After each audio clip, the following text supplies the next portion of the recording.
Star and I am a speech and language pathologist. I have done my MS in speech and language pathology, and recently I took admission in PhD program from Malaysia Cyberjaya University Medical Sciences.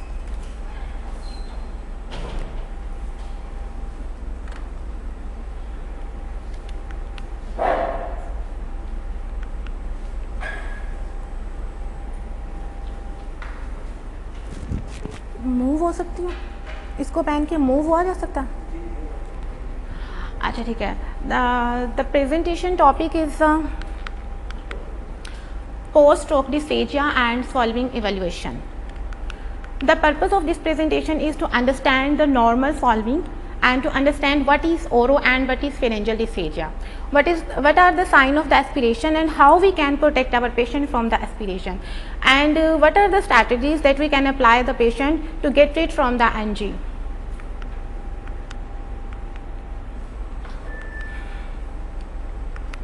The role of speech therapist after stroke patient is communication, solving, voice quality, language and speech, cognition plus memory. But today we discuss only solving.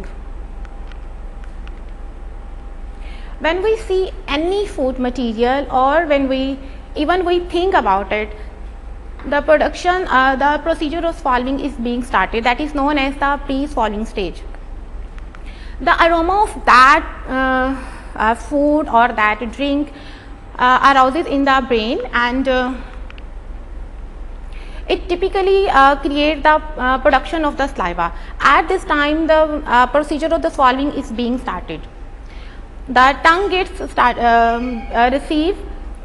receive the bolus. Basically, tongue plays the role of the host here. जैसे ही the production of saliva is being started, different type of reflexes is get activated.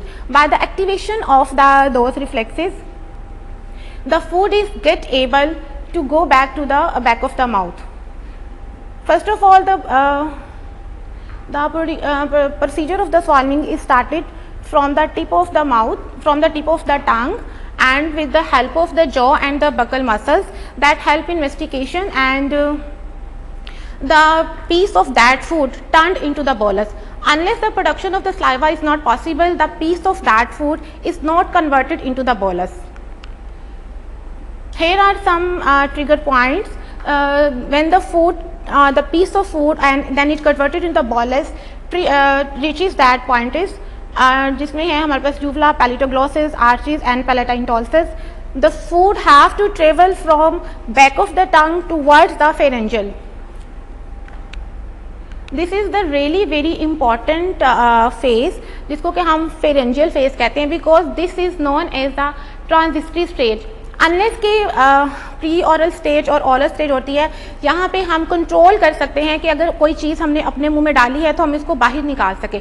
But जैसे ही pre oral and oral stage cross करती है, we are totally unable to get the food back from our mouth, from our hand. इस तरह से कुछ cranial nerves हैं that plays a really very important role in the process of the swallowing, जिसमें कि trigeminal nerve है, glossopharyngeal है, vagus है एंड ग्लोसोफिरेंजियल नर्व है. The role of glossopharyngeal is and the role of the vagus nerve is really very fast. With the help of this video, I want to tell you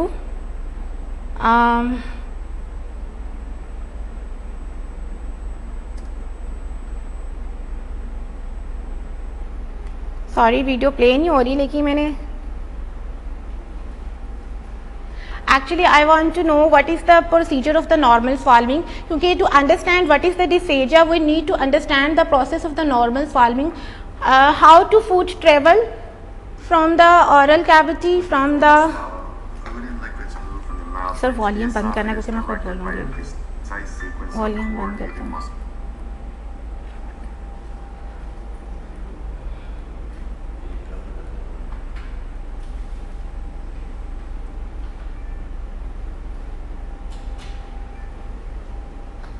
play करें, play कर दें.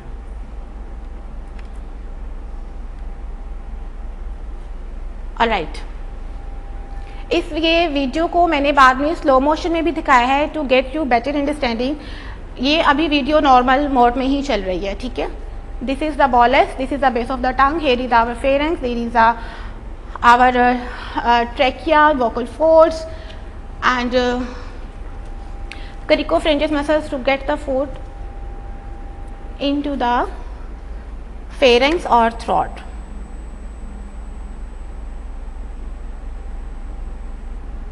चलती रहे, अगर मैं छेड़ूंगी तो वो बंद ही ना हो जाए, फिर पता नहीं दोबारा चलती है या नहीं चलती. Anyways, this is the tongue, this is the food, piece of food here. Unless the salivary glands, जिसमें कि हमारे पास 3 glands हैं, parotid, submandibular and mandibular, these glands get active and form this piece of food towards in bolus. मैंने बताया कि जब तक bolus form नहीं होगा we are unable to chew. जैसे ही ये bolus form हुआ, I want to stop it right here, अगर हो जाए तो. Okay. This is the actually transitory stage from where food have to pass in the pharynx.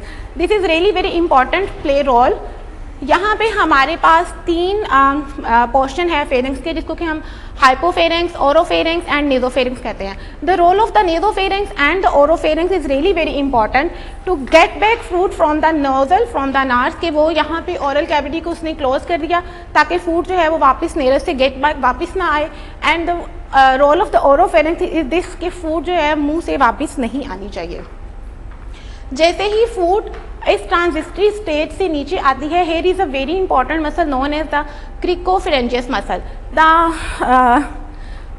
Role of the cricopharyngeus muscle is the contraction of the pharynx, ताकि जो food है वो यहाँ पे जाए. यहाँ पे जैसे ही फूड ने, ये देखें ये वाला पोर्शन जो है, ये हमारा फेसिस ओरल फेस जो है वो क्रॉस किया and enter into pharynx phase, larynx upward, and this is the epiglottis to cover the protection of our vocal cords and our airway tract, and food is getting into the pharynx.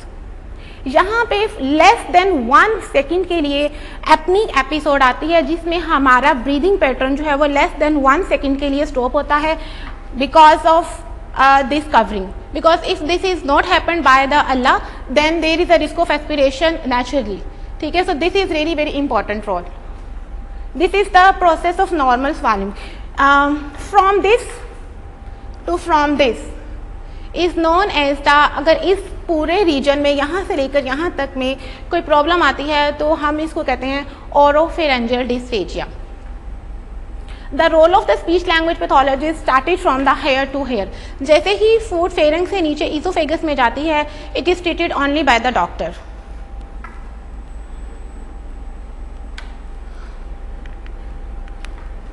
Dysphagia. Dysphagia is basically, dysphagia एक पूरी कोई बीमारी नहीं है. Basically it is a symptom. What is dysphagia? जब patient को कोई भी चीज़ निगलने में तकलीफ होती है या प्रॉब्लम होती है, तब हम कहते हैं कि उसको डिस्फेजिया है. If there is only difficulty, there is a slightly difference between the difficulty and between the pain. If there is only difficulty, then there is dysphagia. But if there is pain without any neurogenic history, without any stroke, then this is odynophagia. So there is a difference in दोनों में. Dysphagia में अगर हम most commonly sign and symptoms को देखें तो मतलब ये कौन से साइंस होंगे कि हम वी गेट टू नो कि patient is feeling having dysphagia और all these things. Coughing, choking after every meal, चाहे वो सॉलिड फूड है, चाहे वो सेमी सॉलिड है, चाहे वो लिक्विड है. इसके अलावा patient feel sensation of stucking something is in the throat and didn't passes the pharyngeal phase. इसके अलावा परसिस्टेंट ऑफ स्लाइवा, स्लाइवा की जो क्वांटिटी है वो डिफरेंट जगह पे जो है वो एक्यूमुलेट होना शुरू हो जाती है, जैसा कि फूड पॉकेटिंग होना शुरू हो जाती है इन द ओरल कैविटी में, वेलिक्यूलास में. इसके अलावा जो चूइंग कैपेसिटी है due to the less strengthening muscle वो वीक हो जाती हैं. Patient is unable even to chew the food.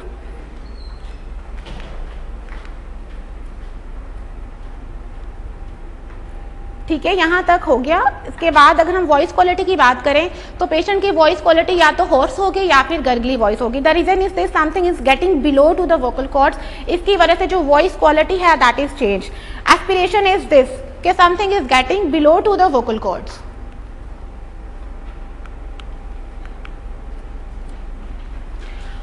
What is aspiration? Dysphagia में जब होता है तो जो सबसे patient have to escape the thing that is aspiration. जो हमारा अल्टीमेटली गोल होता है कि पेशेंट को हमने एस्पिरेशन से बचाना है। What is aspiration? This is the normal swallowing, food is getting into the pharynx, ठीक है, this is aspiration. What is happening hair?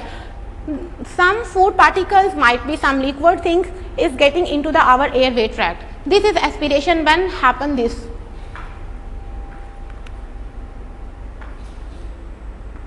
बहुत सारी रीजंस हैं एस्पिरेशन की, I mention some of them. एक तो ये सबसे पहली तो ये कि there is some neurogenic reason, ठीक है, आपके कॉर्टेक्स में या ब्रेन स्टेम में there is some problem. Weak swallowing reflexes, they are two reflexes जो कि स्वाल्विंग में और उसके बाद एस्पिरेशन से बचने के लिए इंपॉर्टेंट है, that is cough reflex and gag reflex. In that cases our gag reflex and cough reflex is really weak, really depressed, and most of the patient की बॉडी पोस्चर भी जो है is one of the main reason. Due to body posture भी aspiration होने के chances जो है वो होते हैं। और इसके अलावा ट्यूब फिटिंग में अगर कोई पेशेंट ट्रेकोस्टमी के साथ है तो देयर इज चांसेस कि aspiration is there. This is bolus. Food is getting into the right path, but here there is a wrong way. ठीक है,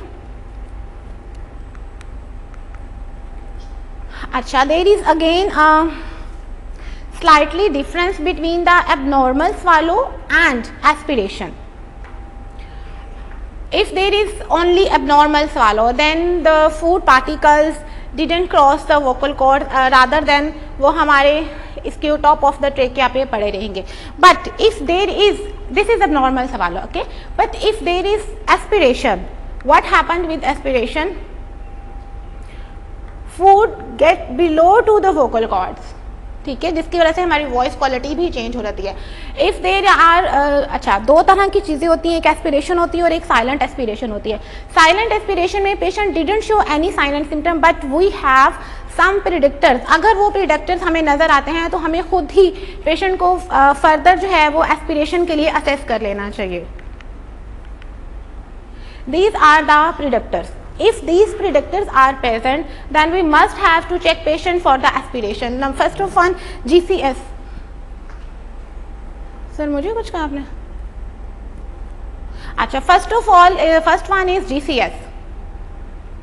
अगर GCS पेशेंट का कंसेक्टिवली बिलो 13 आ रहा है तो we must have to assess for the aspiration. Dysphonia, no voice. Dysarthria, there is voice but the speech is slurred. Abnormal gag reflexes, अगर हमें already पता है तो we must have to check the patient for the aspiration.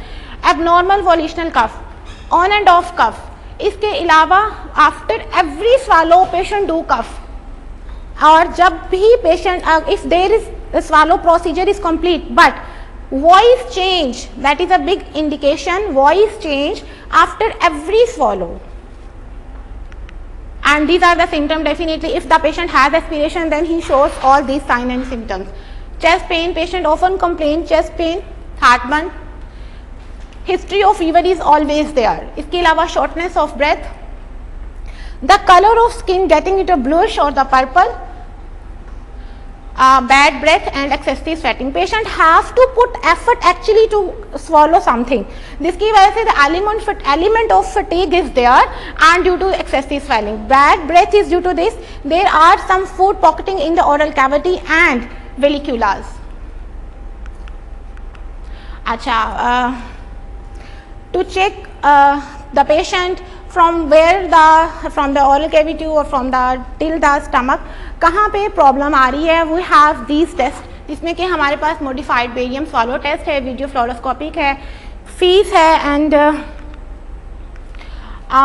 In modified MBS में क्या होता है कि MBS का क्या कहते हैं उसको प्रोटोकॉल ये है कि इसमें हमें पेशेंट को 7 से 8 घंटे जो है वो पहले उसको NPO रखना पड़ता है, उसके बाद जो है we have a clear image barium is basically barium is a sulphate, ठीक है, it's a chalky white colour, और ये हम पेशेंट को on verbal command with the help of cup देते हैं, नॉट विद स्टार्स और नॉट विद एनीथिंग एल्स। अच्छा, if we don't have the facility of previous test, ठीक है, MBS, FEAS and WSS, and then what we do there is internationally something is done that is known as the 3O's WST. WST is a water following test. Patient को अपना 90 degree के angle पर बिठाने के बाद with the verbal command 3 ऑन्स पानी दिया जाता है। अगर पेशेंट उस पानी को बियर कर लेता है then we move further assessment और the manoeuvres. Already I have told you we have 2 types of dysphagia, oropharyngeal dysphagia and esophageal dysphagia. Being a speech language pathologist, I only deal with this type of dysphagia, oropharyngeal dysphagia. But if the patient comes only with the GERD is not here, then we treat it with some breathing exercises, with some hydration plan, with some diet modification, and with some changing of lifestyle. What is oropharyngeal dysphagia? Oropharyngeal dysphagia is something is getting problem in the region of the throat or in the region of the oral cavity. This is done by the doctor only. The role of speech therapist actually started from the hair. Treatment of the oropharyngeal dysphagia, वो पहली सारी चीज़ें हमने इसलिए समझी ताकि हमें पता चले कि प्रॉब्लम कहाँ पर है and how we have to treat it. जब हम ओरोफेरेंजियल डिस्फेजिया की बात करते हैं तो we have different type of treatments, जिसमें कि हमारे पास ये मैन्यूवर्स आते हैं और इसके अलावा हमें मसल स्ट्रेंथनिंग के लिए, because tongue play really very important role. Tongue play basically the role of the invitation. When the aroma of food is there, tongue actually first of all the food is received by the tongue. So tongue plays a really very important role. Here are some exercises that we done with the patient. If there is a less muscle strengthening of tongue elevation, tongue roll, back of the tongue roll back, all these things. Pictures बता रही हैं क्या हो रहा है, ठीक है। मैं मैन्यूवर्स को डिटेल में बताऊंगी। अच्छा, उसके बाद we do manoeuvres. The first manoeuvre we applied अच्छा, ये सारे मैन्यूवर्स अभी जो मैं आपसे डिस्कस करने जा रही हूँ, ज़रूरी नहीं है कि हर मैन्यूवर हर पेशेंट पे अप्लाई हो, ठीक है। हर मैन्यूवर जो है वो पेशेंट की लेवल ऑफ सेवेरिटी को और उसके लेवल ऑफ कॉग्निशन लेवल को देखते हुए जो है वो अप्लाई किया जाता है। The first manoeuvre that I am going to tell you is the Shaker technique, head lift. Patient को ये it is also done with the patient with tracheostomy. Patient has to lie down without any pillow, and what he has to do, he has to look down or have to see towards his toes. Sir,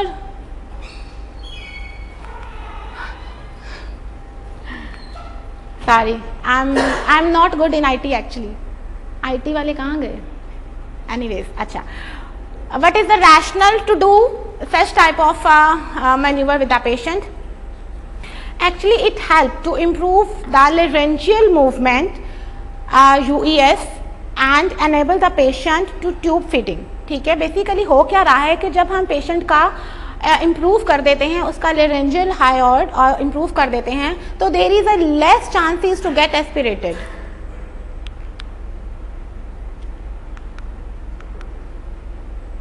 next is Mendelsohn manoeuvre.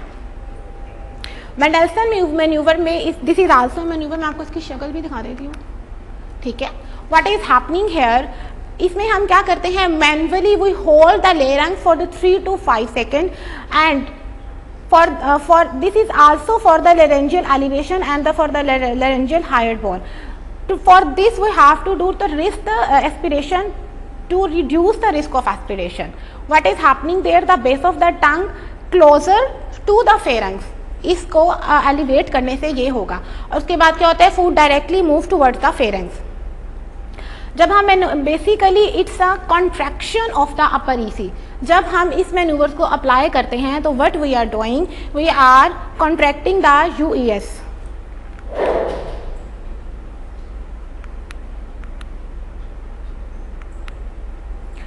Stretching exercises basically place as a warm up for the patient, क्योंकि patient जो है sometime directly manoeuvres के साथ नहीं जा सकता, तो we have to these exercises help for the warm up the patient. Patient के वो एरियाज को वार्म अप किया जाता है कि that is included in our manoeuvres.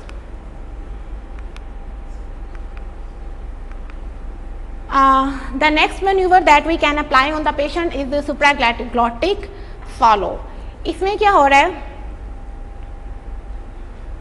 सबसे पहले हम अपना जो सांस है उसको डेलिब्रेटली खुद से स्टॉप करवाते हैं, स्वेलो करवाते हैं और उसके बाद cough as much as possible. The rationale of this manoeuvre is this, relaxing the USC pressure. What happening here, if there is some residue after the swallow, then due to this swallow and then cough, that residue will get into the pharynx and the risk of aspiration is diminished.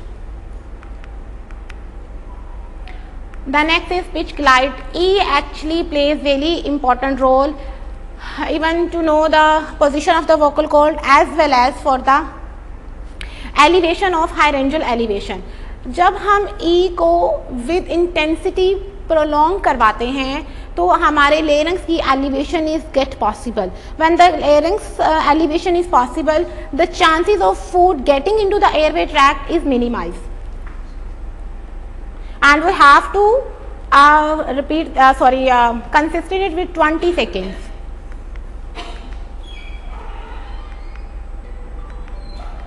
This exercise is done by the patient और patient को ये exercise बड़ी पसंद है. इसकी reason, इसके फ़ायदे बहुत है but it's really very easy. But patient have to pick some piece of paper और some straw paper with the help of straw what she is drawing and then put that pieces of in any bone. What is happening here, with the full force of straw sucking, what is happening there, the muscle strengthen and elevation of the larynx. ठीक है, जब हम full force के साथ, because we are not directly blowing to the paper, we are sucking through the straw and the piece of the paper has to stuck on the edge of this. This maneuver is known as the chin tuck maneuver.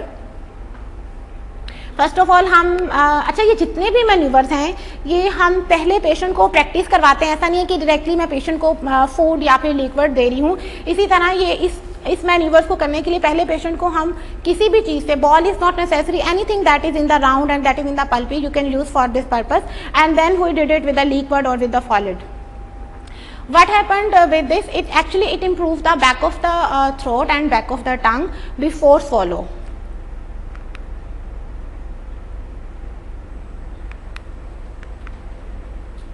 Base of the tongue, I already told you, base of the tongue plays really very important role. Actually, base of the tongue plays the role of the pump. It pushes the food towards the pharynx. अब वो जो push है that must be in right angle. What is happening here? We have to put our tongue between the teeth, and then while between the tongue we have to do swallow. Stick out the tongue and hold it between the lips and then swallow. What we are doing, we are giving enough space in the back of the tongue to get the food into the pharynx.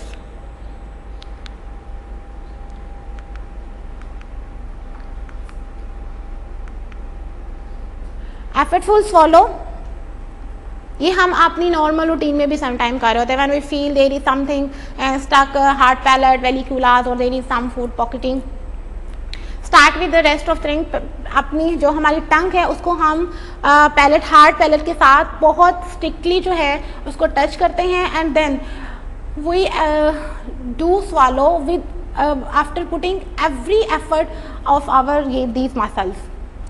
क्या और होता है, उससे जितने भी residual होता है जो कि हमारी हार्ट पैलेट या रूफ ऑफ द टंग या हमारे वेलिकुलस में इकट्ठा हुआ होता है, वो एक पुश के साथ जब हम स्वैलो करते हैं तो वहाँ चला जाता है।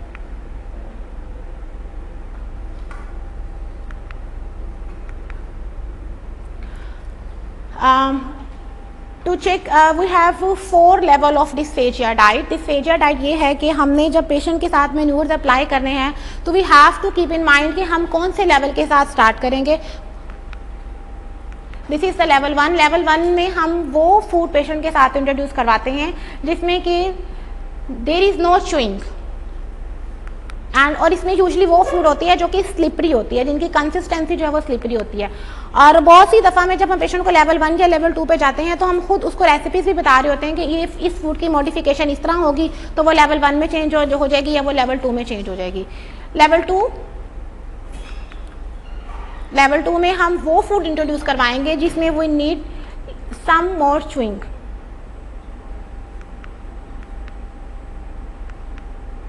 लेवल 3 में हम सेमी सॉलिड चीज़ों पर आ जाते हैं, लेकिन ये वो सेमी सॉलिड हैं जिनमें च्यूइंग जो है वो इतनी ज़्यादा दरकार नहीं है।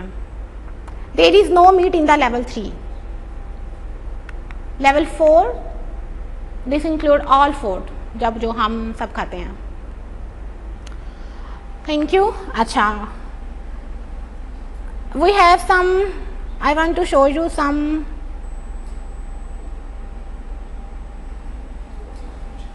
जब हम ये मैन्यूवर्स अप्लाई करते हैं तो उसका कोई क्राइटेरिया तो होना चाहिए ना। ऐसा तो नहीं है कि हम जाएं और फ़ौरन ही हम पेशेंट पे ये मैन्यूवर्स अप्लाई कर लें, बिकॉज मैन्यूवर जब हम अप्लाई करते हैं तो what patient have to do actually by his own all this manoeuvres. तो वी हैव सम स्क्रीनर्स।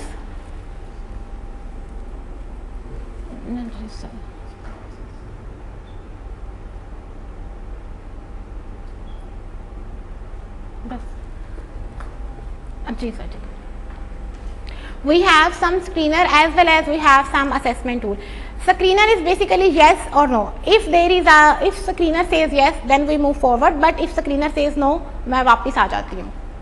अच्छा जी, इस स्क्रीनर में आप you can see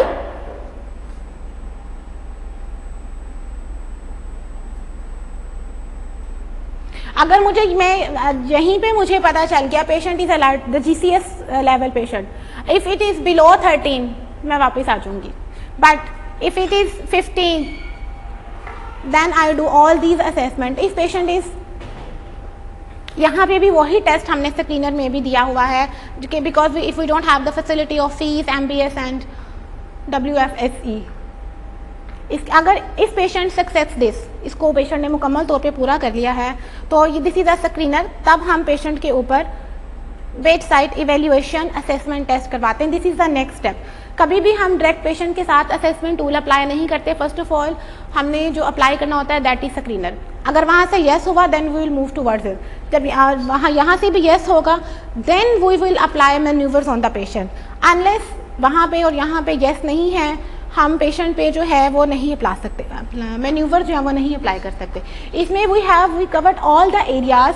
ऑब्जर्वेशन है, पेशेंट की फैमिली और स्टाफ के साथ कैसी रिलेशनशिप है, वो उसके साथ कैसा उसका कनेक्शन है।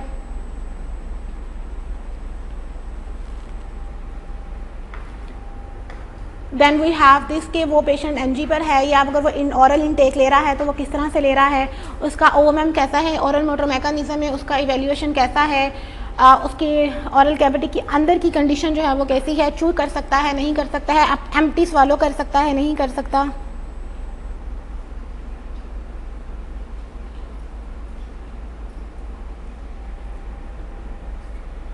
यहाँ पे हमें सारे लेबियल फंक्शंस पता चलते हैं। Movement of the lips in every phase, यहाँ पे हमें उसके लिंगुअल फंक्शन पता चलते हैं। The movement of the tongue in every shape. If these things happen, then definitely we can do try maneuvers.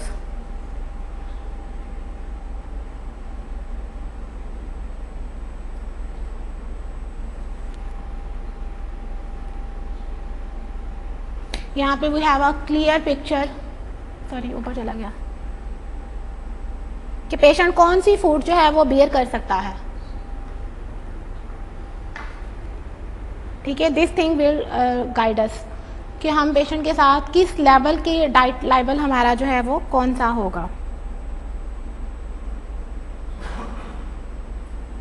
क्योंकि ये इन पेशेंट के लिए है तो देन वी हैव कि अगर हमने जब उसके ऊपर ट्राई किया तो हम उसके साथ साथ हम उसकी मसल स्ट्रेंथनिंग पे भी काम करें, तो वो फिर हम उसकी परसेंटेज लिखेंगे कि मसल्स इतने स्ट्रॉन्ग हो गए हैं या ये यस है या ये नो है, तो अब हम उसको फूड और लिक्विड पे लेके जा सकते हैं। डायरेक्टली हम कभी भी फूड और लिक्विड पे पेशेंट को नहीं लेकर जाते हैं।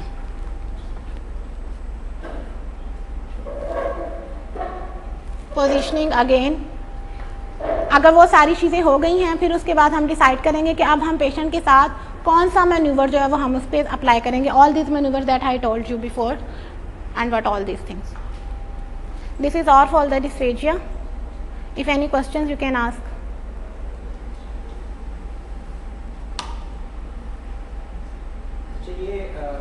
What facilities are available at MASH for dysphagia evaluation? Sir, MASH में we don't have fees और MBS we don't have। तो what I did with the patient, अगर तो पेशेंट का GCS लेवल बेहतर है और अगर वो स्क्रीनर पे पूरा उतर आया, screener that is a Messi bedside screener, तो then I apply with a 3 hours water test. If patient bear that test, then I apply the पहले empty swallow, then with the level of dysphagia diet level 1, और फिर उसके accordingly सारे manoeuvres हम एक साथ नहीं अप्लाई करते, पहले हम पेशेंट पे स्ट्रेंथनिंग एक्सरसाइजेज जो हैं वो करके देखते हैं। If patient is enable to do that then we do for the further, because हम इस तरह तो नहीं कर सकते कि if we don't have the facilities of the test then we don't do swallow evaluation. Is there a thing that we want to introduce this at MASH? Is there somebody working on it? Would there sir definitely if this facility is हम introduce करवा देते हैं तो तब हमें वो क्या कहना है, हमें तुक्के नहीं मारने पड़ेंगे। We have a clear image कि हमें what manoeuvre we can use, क्योंकि ऐड वो हमें क्लियर इमेज दे रहा है ना कि हमने मैन्यूवर्स भी कौन सा यूज़ करना है, कहाँ कौन सा पॉइंट वीक पॉइंट है, एलिवेशन की कितनी ज़रूरत है, this all picture giving us. But अभी क्या हो रहा है कि अभी हमें चूँकि पिक्चर नहीं मिल रही है, जिसकी वजह से हम जो है वो उसकी इनफॉर्मल असेसमेंट कर रहे हैं।